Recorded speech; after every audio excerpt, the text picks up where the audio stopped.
say at 17 weeks, I had an ultrasound and I was told that the fetus is failing to thrive and has no chance of survival. This amendment, is it true that I would have to carry that fetus to term? Yes. Do you have any guidance as to how I would talk to my family or my young children about what I'm experiencing as I'm going through extreme trauma? I would simply say this. I don't think any of us are guaranteed tomorrow. All of us must accept death as a consequence of life itself.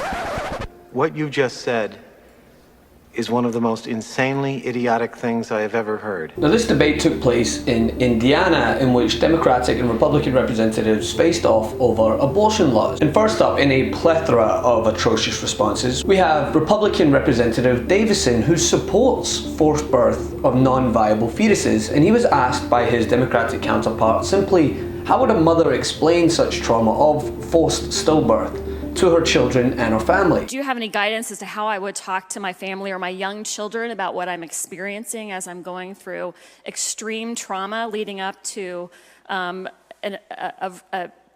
delivery of a dead infant, that they're seeing me go through this pregnancy? Can you imagine the trauma there? Do you think there's a way to handle that that makes sense?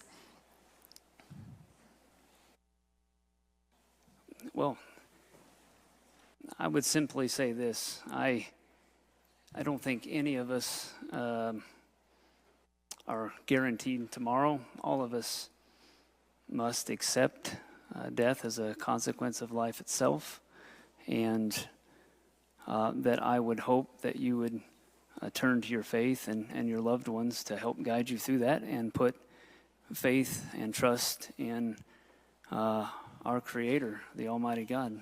But by the way, it gets worse. Next up, another Republican representative, Engelman, introduced an amendment to eliminate rape and incest exceptions in the new anti-abortion bill, which, by the way, most members in the GOP proudly support.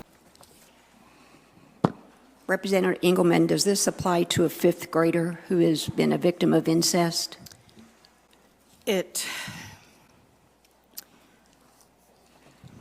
does. Why the long prolonged sigh? Clearly you think there's something wrong with that, and there is, because keep in mind, Indiana is the very state that a 10-year-old rape victim in Ohio was forced to travel to after she could not legally receive an abortion in Ohio due to the state's fatal heartbeat law, which went into effect after the Supreme Court abolished the constitutional right to an abortion.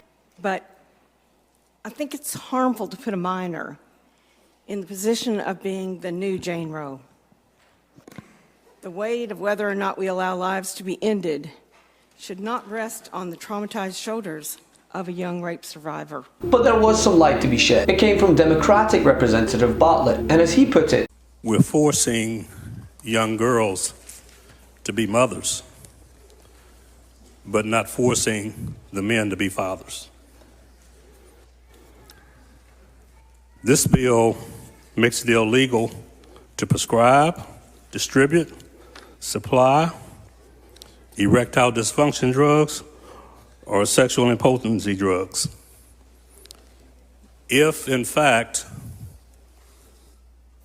an unwanted pregnancy is an act of God, then impotency must be an act of God.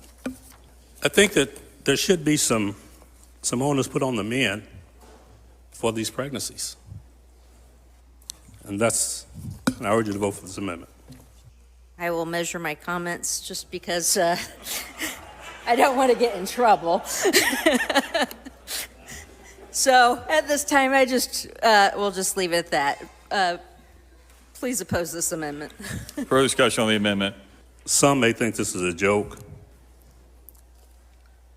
but it takes two people for a pregnancy to come about.